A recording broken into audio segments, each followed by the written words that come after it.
Il était assez puissant pour combattre des armées de démons, mais ses amis avaient tellement peur de lui qu'ils l'ont tué. Maintenant qu'il s'est réincarné dans un autre monde, il veut seulement vivre une vie paisible.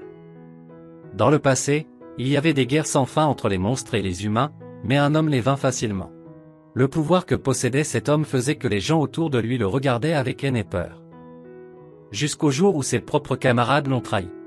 Il était considéré comme le meilleur exorciste du monde, il n'a pas eu le courage de faire du mal à ses amis et a fini par mourir de la main des personnes qu'il aimait le plus.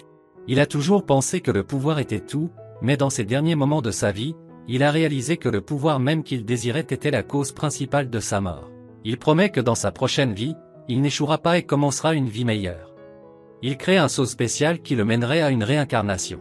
Il s'était réincarné en un garçon de 8 ans, l'endroit où il se trouvait semblait se situer dans une Europe ancienne. Aujourd'hui, son père effectuait un rituel pour savoir si son fils avait de la magie. Après le test, il conclut qu'il n'a pas de pouvoir du tout. Alors que les frères se moquent de lui parce qu'il n'a aucun talent. L'endroit où il a été réincarné était calme et paisible, ce monde entier semble être régi par la magie. Bien qu'il n'ait pas ce pouvoir, il s'en moque car il possède un pouvoir spirituel. Et ainsi commença sa vie dans un autre monde. Un jour, alors qu'il était seul, il a jeté quelques sorts sur des feuilles pour les ramener à la vie, tout cela grâce au pouvoir spirituel qu'il possède. Un de ses frères le détestait beaucoup et essayait de le frapper, il se défendait avec les esprits qu'il invoquait, tandis que l'autre frère était plus calme et tranquille. Dans sa vie passée, il a toujours voulu être le plus fort et le plus puissant, mais tout ce qu'il a réussi à faire, c'est attirer l'attention des autres, qui l'ont donc trahi.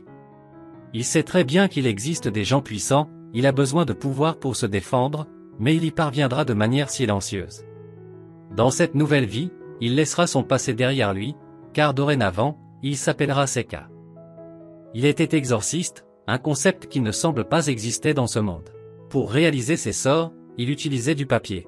Tout au long de ses journées, il fabriquera du papier de manière artisanale. Toutes les personnes à l'intérieur de cet endroit semblent le mépriser, parce que ce garçon était le fils d'une des maîtresses de son père, bien que ce ne soit qu'une rumeur. La seule personne qui semble être gentille avec lui est cette fille appelée Effa, une servante orpheline de son âge. Le frère maléfique arrive comme d'habitude pour l'embêter et présume qu'il va étudier dans une école de magie. Juste à ce moment-là, leur père est arrivé pour enseigner la magie à ses enfants. Seka ne voulait pas se faire remarquer, mais quand il a entendu que son frère allait dans cette école, il était curieux de voir à quoi ressemblait l'école de magie. Il a demandé à son père s'il pouvait aussi participer, le père ne savait pas quoi faire, alors il a accepté. Le bon frère montre qu'il a du talent avec la magie, maintenant c'est au tour du mauvais frère de montrer qu'il a la magie du feu, il se moque que Seka n'a pas de magie. Seka ne voulait pas faire la démonstration des sorts qu'il possédait, mais la curiosité de savoir ce que contenait cette école de magie l'a emporté. Il a exécuté un sort inhabituel et très puissant, surprenant toute sa famille.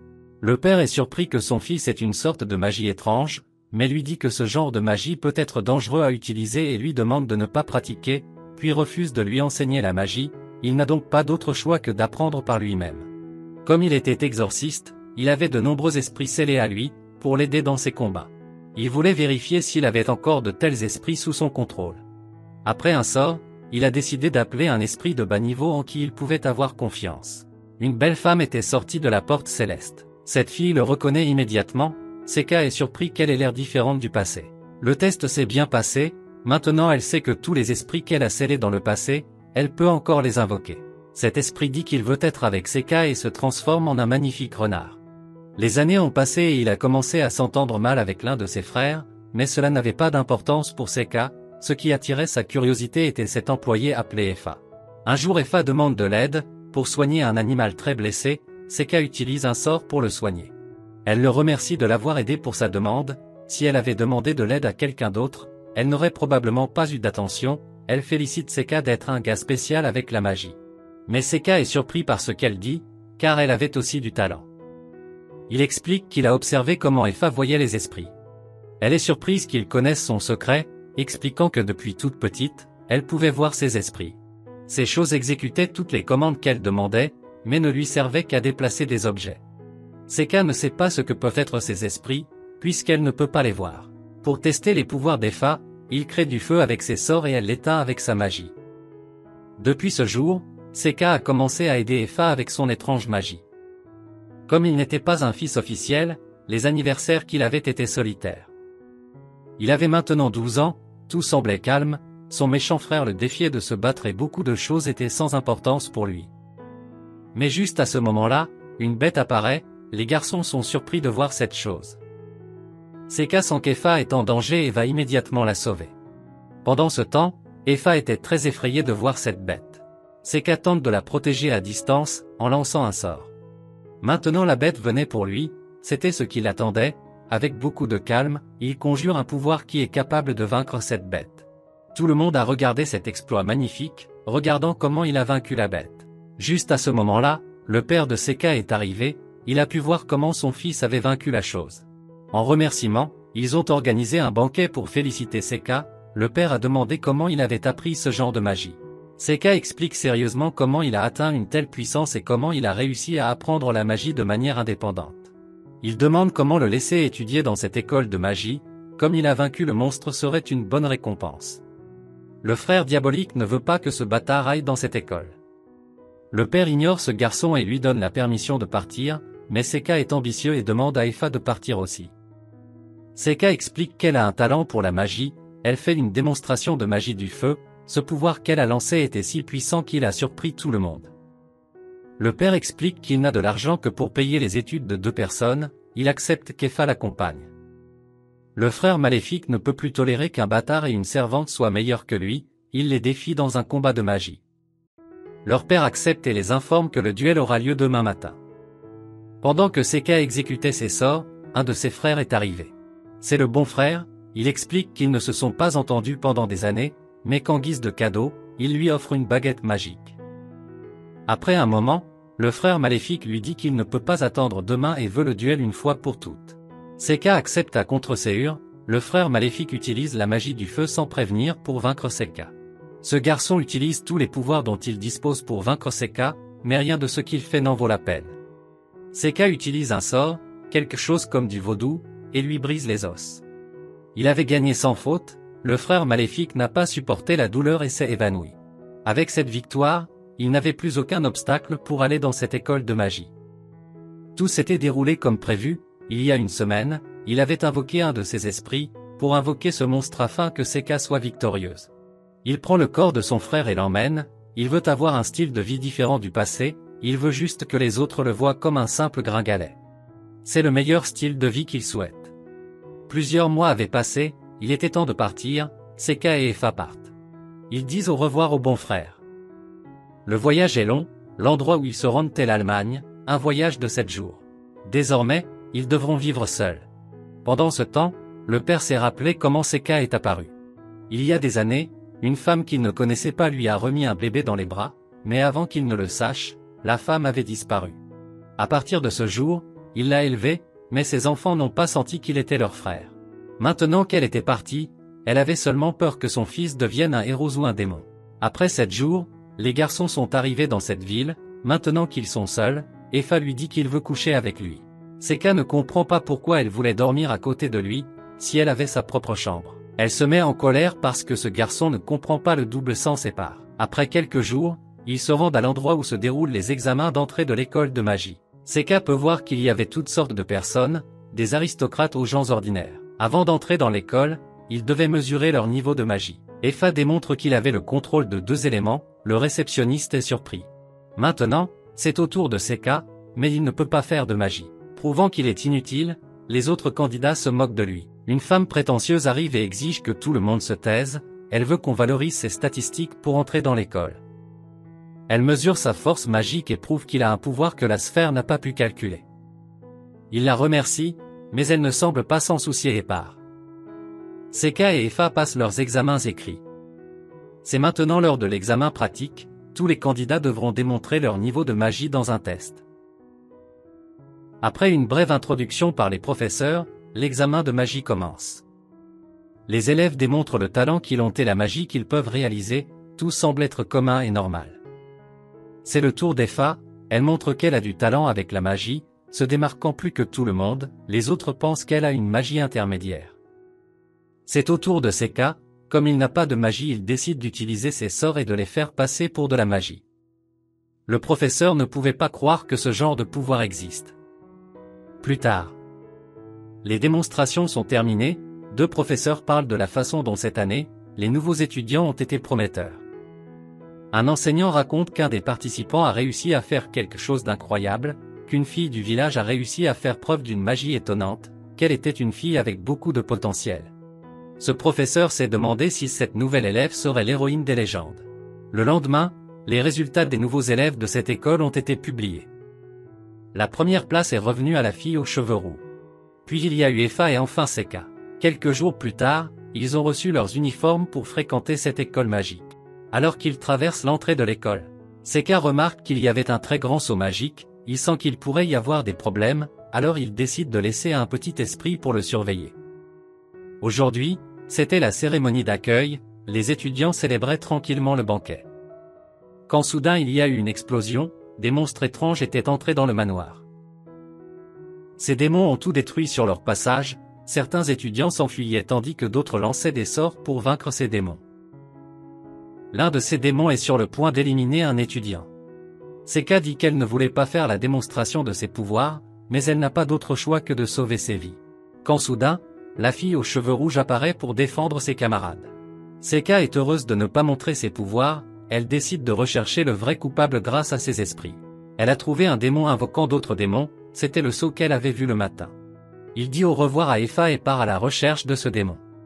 Ce démon était quelqu'un d'intelligent et il est surpris d'avoir été démasqué, il élimine rapidement ce garçon. Ce démon pensait que ce garçon allait se battre, mais il l'a éliminé avec facilité, une voix derrière lui dit de ne pas faire confiance, Seka était encore en vie.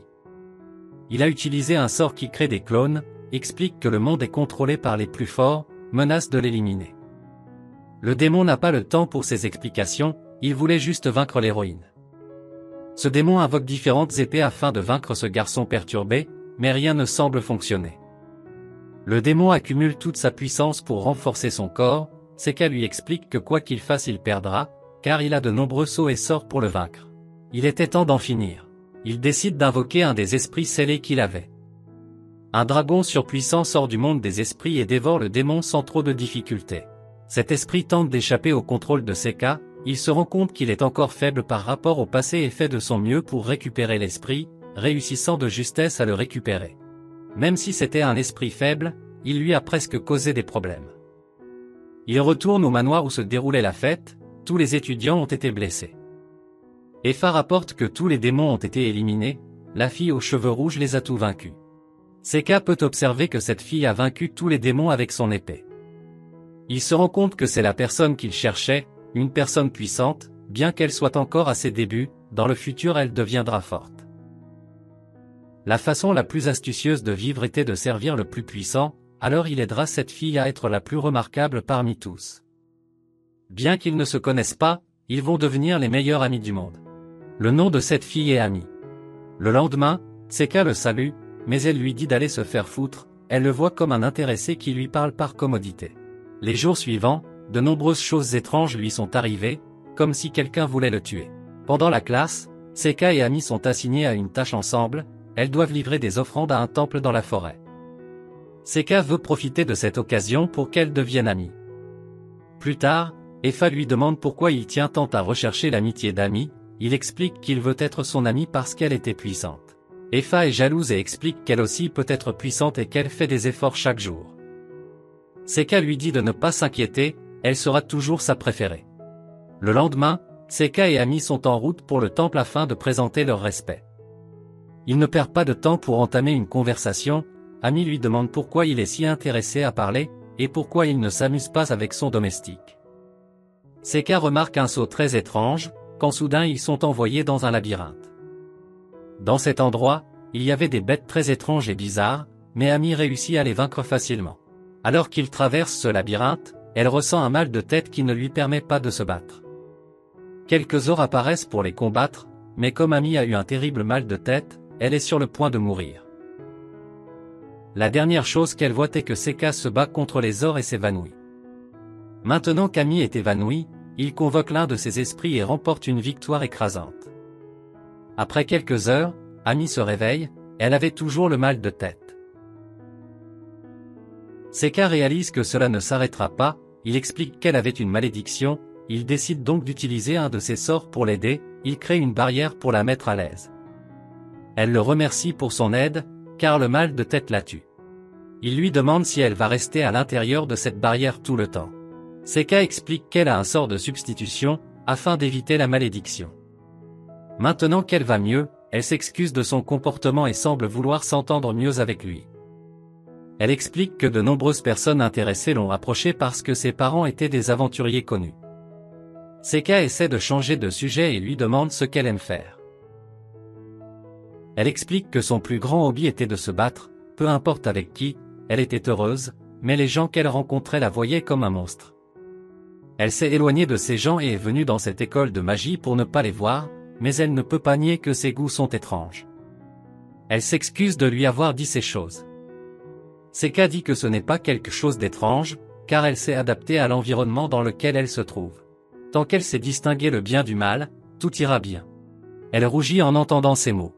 Pendant le court moment qu'ils ont passé dans ce labyrinthe, elle lui a été très reconnaissante. Seka dit, maintenant qu'ils sont à l'intérieur de ce labyrinthe, ils devraient vaincre tous les monstres qui étaient ici. Ami est heureuse de recevoir cette invitation.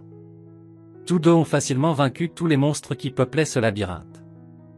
Ils atteignent maintenant le boss final. Ami doute qu'il soit capable de le vaincre, Seka l'encourage à l'affronter. Elle lui dit que s'il y a des difficultés, ils doivent s'enfuir loin. Plus motivés que jamais, ils partent combattre le boss final. Ce monstre gigantesque était un serpent avec des épées, ils ont réussi à le vaincre avec une combinaison parfaite. Avec une dernière attaque d'Ami, ils ont gagné. Elle éclate de bonheur et embrasse Seka, elle n'arrive pas à croire qu'elles sont en phase. Elle demande qu'ils deviennent coéquipiers et partent à l'aventure. Elle remarque l'étreinte, et tente de se justifier. Maintenant qu'ils ont vaincu le boss final, ils partent à la recherche des récompenses.